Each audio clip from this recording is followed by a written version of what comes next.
शिकारपुर में all Pakistan क्लैरिक association तरफा मुलाज़िमन जे मुतालबन जी मञता लाइ एहतजाजी मुज़ाहिरो कयो वियो आहे। वीडियो लिंक ते मौजूद आहे आवाज़ न्यूज़ जो रिपोर्टर अतीक दुकर जी। अतीक, शिकारपुर में ऑल पाकिस्तान क्लैरिक एसोसिएशन के सदस्य जेको आहे मुख़्तलिफ़ ब्रांचनि जे डिपार्टमेंटूं आहिनि उन जे क्लैरिकनि एहतजाजी रैली कढी आहे। निटाणो समय असां ते जो मुतालबा पुछंदासीं जा कहिड़ा मुतालबा आहिनि। को 4 ग्रेड ताईं जेके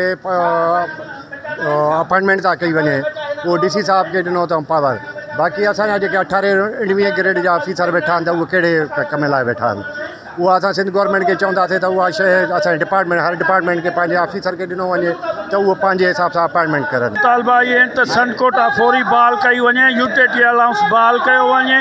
ट्रेज़री में जेके असांजा मुलाज़िम रिटायर था थियनि उन्हनि खे न LPR थी मिले, न पेंशन थी मिले, न GP फंड थो मिले। कुझु बि ट्रेज़री में वञूं था त फंड कोन्हनि। आख़िर इहे फंड वञनि काॾे था?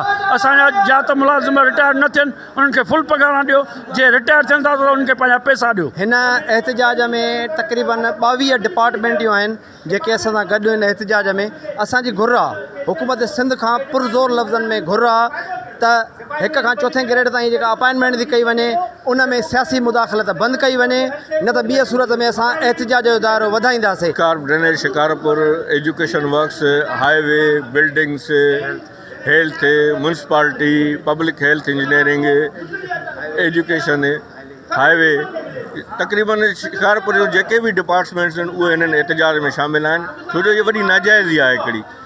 जेका रिक्रूटमेंट कमेटी आहे उनजो हेड असांजो पंहिंजो इंजीनियर या DDO हुजणु खपे, पर उहो उन्हनि डिप्टी कमिश्नर साहब कयो आहे। असांजा जेके प्रोमोशन्स जेके टाइम स्केल आहे उहो रहियल आहे। अॼु असांजो गॾु थियणु हिन मुलाज़िमनि जे हक़ जे लाइ आहे त हिननि मुलाज़िमनि सां नाजाइज़ियूं बंदि कयूं वञनि, मुलाज़िमनि खे टाइम स्केल ॾिनो वञे, जेको उन्हनि जो हक़ आहे, बुनियादी हक़ आहे, असांखे उहो ॾिनो वञे।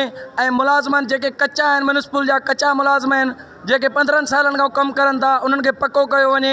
अॻुवाणी जी ॻाल्हियूं ॿुधियूं, सिंधियुनि जो इहो चवणु आहे त जेके असांजा जात मुतालबा आहिनि उहे पूरा कया वञनि ऐं जेको ख़ासि मुतालबो आहे 1 ग्रेड खां 4 ग्रेड जूं जेके नौकरियूं सियासी बुनियादनि ते ॾिनियूं वञनि, इन जो चवणु आहे इहे मेरिट ते ॾिनियूं वञनि ऐं ॿिया जेके जात मुतालबा आहिनि इहे असांखे मंज़ूर कया वञनि। तेसिताईं असांजो एहतजाज जारी सारी रहंदो।